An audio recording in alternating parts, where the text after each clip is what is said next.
Voilà plusieurs années que le mouvement #MeToo a libéré la parole des victimes dans plusieurs univers.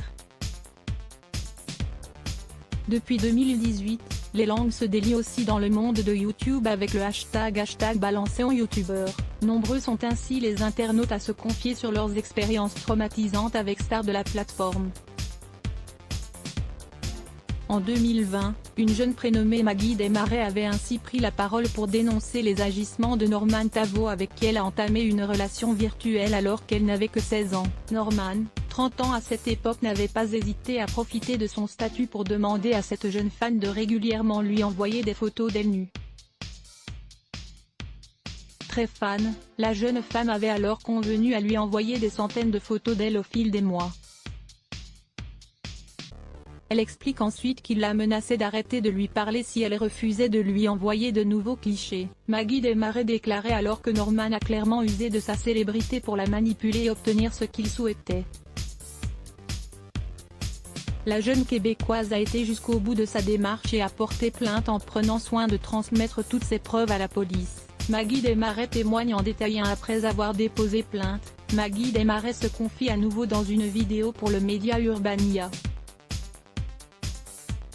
La relation virtuelle qu'on a eue s'est rapidement transformée en flirt. Très peu de temps après nos premiers échanges, il a commencé à me complimenter. Petit à petit, les photos qu'on s'envoyait mutuellement étaient de plus en plus osées. C'est à partir de là que c'est devenu problématique et qu'il a été de plus en plus insistant et demandant. Il utilisait les bons mots au bon moment. Dès que je m'éloignais, il me rattrapait au dernier moment. Quand j'étais prête à couper toute communication avec lui, il revenait à la charge. Révèle-t-elle. Là j'ai réalisé que ce n'était pas sain ni normal. Mais ça m'a pris un moment avant de comprendre que c'était problématique comme relation. J'avais confiance en Norman, à l'époque.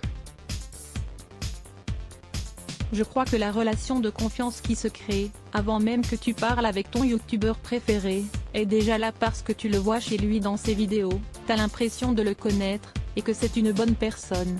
A-t-elle ajouté. Depuis la première prise de parole de Maggie Desmarais, plusieurs autres jeunes femmes sont sorties du silence pour expliquer avoir eu des expériences similaires avec le célèbre youtubeur. Si Norman Tavo n'a pas réagi à ces accusations, son attaché de presse a indiqué qu'il réfute avoir demandé des photos nues des jeunes femmes.